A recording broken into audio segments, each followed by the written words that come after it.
कि आप दूसरी राजधानी आप पूर्णिया को बनाने का काम कीजिए। पूर्णिया को दूसरी राजधानी इसलिए बनाइए, ये राजधानी वाला बेकार चीज है, ये फालतू बात है। राजधानी बिहार का पटना और था, दूसरा झारखंड अब जो बन गया है। नमस्कार, घनादेश लाइव में आपका बहुत बहुत स्वागत है। बिहार विधानसभा का सत्र चल रहा है और गर्मा गर्म बहस का सिलसिला जारी है। कल 2-3 बहसें हुई जो चर्चा में है, तेजस्वी यादव और नीतीश कुमार के बीच और अख्तर उल ईमान और नीतीश कुमार के बीच। देखिए, सवाल जवाब का सिलसिला बिहार विधानसभा में चल रहा है। उम्मीद करती है बिहार की जनता कि जो बिहार के कोर इशू है उस पर सदन में बहस हो, लेकिन दुख होता है, अफसोस होता है कि आरोप प्रत्यारोप से बाहर सदन नहीं जा पाता है। कुछ चर्चा हुई है, कुछ सार्थक चर्चा भी हुई है, लेकिन ज्यादातर समय जो है सदन का वो आरोप प्रत्यारोप में ही बीत रहा है। मुख्यमंत्री कहते हैं कि समावेशी विकास पूरे बिहार का हम कर रहे हैं, तो अख्तर उल ईमान कहते हैं तो फिर सीमांचल में क्या हुआ? सीमांचल में प्रति व्यक्ति आय आखिर कम क्यों है? सारा विकास नालंदा में ही क्यों हो रहा है?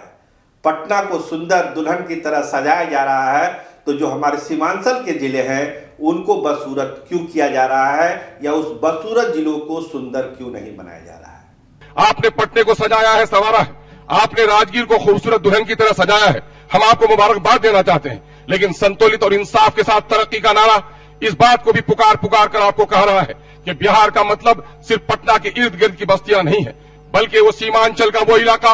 आप फ्लाईओवर बनाते हैं, आप मेट्रो का प्रोग्राम बनाते हैं, आप प्रोग्राम बनाते हैं गंगा एक्सप्रेस हाईवे का, लेकिन आज आप सीमांचल के इलाके में जाकर देखिए 50 किलोमीटर की दूरी पर महानंदा में पुल नहीं है। तेजस्वी यादव क्या कहते हैं कि देखिए, जो भाजपा है वो स्टेपनी की तरह काम कर रही है नीतीश कुमार के लिए, और स्टेपनी बना के नीतीश कुमार को रखा है उन्होंने। अनुकंपा के मुख्यमंत्री है नीतीश कुमार, इसलिए कोई फर्क नहीं पड़ता है। और ऐसी लुंज-पुंज सरकार बिहार में पहली बार बनी है, ये अपने आप में एक रिकॉर्ड है। तो बहुत सारी बात नीतीश कुमार ने भी जवाब में कहा कि देखिए, अभी आप छोटे हैं, चीजों को समझने की कोशिश करिए। आपको तो मैंने गोद में खिलाया है, आप बच्चे थे उस समय जब हम लोग काम किया करते थे, आज भी काम कर रहे हैं, और कोई अनलिमिटेड टाइम के लिए कोई नहीं है। आगे का समय आप लोगों का है, नई पीढ़ी का है, इसलिए आपको सोचना चाहिए और समझना चाहिए। तो देखिए, सदन में जो ये चर्चाएं और बहस हो रही है ये अपने आप में तो ठीक है, लेकिन जो कोर इशू है जो बिहार का, जैसे इथेनॉल के उत्पादन का, मुख्यमंत्री ने एक चर्चा की कि इथेनॉल के विकास पर हम लोग काम कर रहे हैं, लेकिन उसका क्या ब्लूप्रिंट है, कब तक ये होगा, क्या कोई टाइम फ्रेम है? ना नीतीश कुमार ने बताया और ना तेजस्वी यादव ने इस पर कोई सवाल किया। 20 लाख रोजगार की बात है कि 20 लाख रोजगार के अवसर सृजन किए जाएंगे। हालांकि तेजस्वी यादव ने एक लाइन जरूर कहा कि आपको ब्लूप्रिंट देना चाहिए, लेकिन इस पर बहुत ज्यादा जोर तेजस्वी यादव का भी नहीं था। तो इशू है कि जो मुद्दा है बिहार का वो सामने आना चाहिए। किसको किसने गोद में खिलाया, किसने क्या किया और क्या कैसे होगा, ये सब तो चलता रहता है, लेकिन जो कोर इशू बिहार के हैं, शिक्षा है, रोजगार है या और मुद्दे हैं, उस पर क्या ब्लूप्रिंट तैयार है, सरकार समयबद्ध कार्यक्रम के तहत उसको कैसे पूरा करेगी? विपक्ष को इन सब चीजों के बारे में पूछना चाहिए सरकार से और बिंदुवार जवाब लेना चाहिए। केवल एक भाषण के तौर पर चीजों को एक उत्तेजना फैलाना और लोगों के बीच उसको अपना अप्रोच करना, ये तो चलता रहता है, सदन में बराबर चलता है, कोई नई कहानी नहीं है।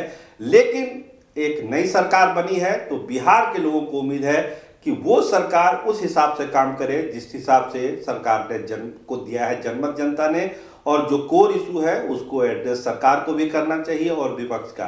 तो तेजस्वी यादव और नीतीश कुमार के बीच क्या झड़प हुई है, क्या बहस हुई है, आइए देखिए इसका एक झलक इसकी देखिए आप लोग। अभी जो बिहार में अगर स्थिति अगर आप देखें, बेरोजगारी का अगर कोई केंद्र है देश में तो वो बिहार है।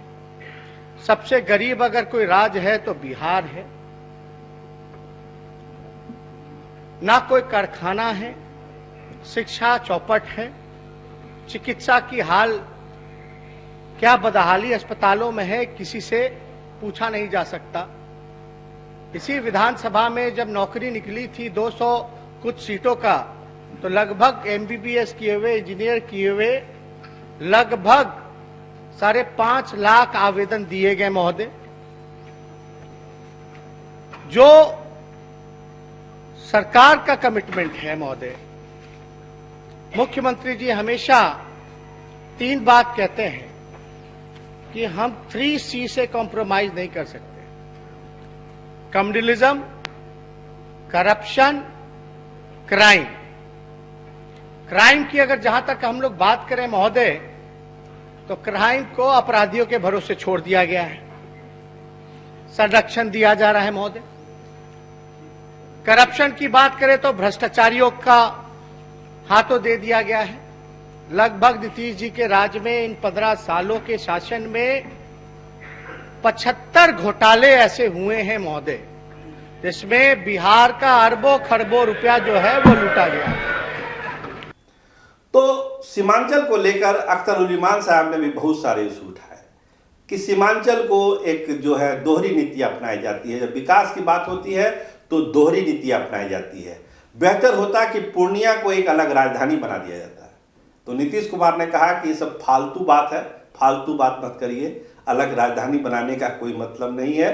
सरकार जो है बराबर नजर से सबका विकास कर रही है। लेकिन जैसे ही नीतीश कुमार ये सब बातें कहते हैं, अख्तरुल नालंदा का और पटना का उदाहरण उनके सामने रखते हैं कि जितने फ्लाईओवर बनेंगे, जितने सड़कें बनेगी वो पटना में बनेगी, आसपास के इलाके में बनेगी, लेकिन सीमांचल के जो हमारे पिछड़े जिले हैं उसका कुछ नहीं हो रहा है।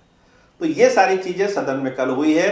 तो एक नजर इस पर भी डालिए कि अख्तरुल ने क्या कहा और मुख्यमंत्री ने उसका जवाब कैसे दिया और फिर प्रतिवाद कैसे किया अख्तरुल ने। सीमांचल की सच्चाई यह है कि बैंक में साख जमा राशि अगर हो तो 75% राशि हमारे पूर्णिया में है, 60% की राशि हमारे किशनगंज में है, लेकिन सबसे कर्ज हमारे कम लोगों को दिया जा रहा है। हमारी नदियों में पुल नहीं बन पा रहा है, हमारे घर कट रहे हैं, उसकी खबर लेने वाला कोई नहीं है। इसीलिए सत्ता का विकेंद्रीकरण हो, यही कहा गया था, चाहे राजा का बेटा हो, चाहे मेतर की संतान, सबको मिलेगा मौका एक समान। मैं सीमांचल के लोगों को, अपने साथियों को साक्षी रखकर कहना चाहता हूं कि आज पटने से हमको इंसाफ नहीं मिल रहा है। आज हमारी बस्तियां कट रही, कोई देखने वाला नहीं है, हमारी सड़कें नहीं बन रही है। इसलिए हमने मुतालबा किया है कि आप दूसरी राजधानी आप पूर्णिया को बनाने का काम कीजिए। सीमांचल ही क्यों, पूरा का पूरा पूरे बिहार के लिए हम लोग काम कर रहे हैं। सीमांचल के लिए, मिथिला के लिए, इसके लिए काम नहीं कर रहे हैं और हर जगह हर क्षेत्र के लिए हम लोग प्रतिबद्ध हैं। तो एक बात जान लीजिए, उसकी चिंता मत करिए।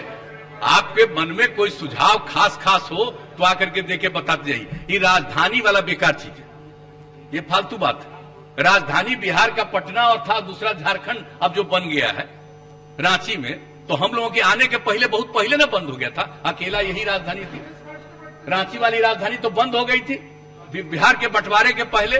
तो अभी जो कहिएगा, बैठ जाइए माननीय सदस्य साहब, बैठ जाए, सुने पहले पूरी बात को। अननेसेसरी ये सबसे मैं साफ आप बैठ जाए। ये जिनको करना होगा हमारे बाद जो करें, सबकी अपनी इच्छा, लेकिन मैं कहता हूं अनावश्यक। ये राज्य बहुत बड़ा नहीं है, क्षेत्रफल के हिसाब से, एरिया के हिसाब से 12वां नंबर है, बता दिया, और आबादी के हिसाब से 3रे नंबर पर है देश में।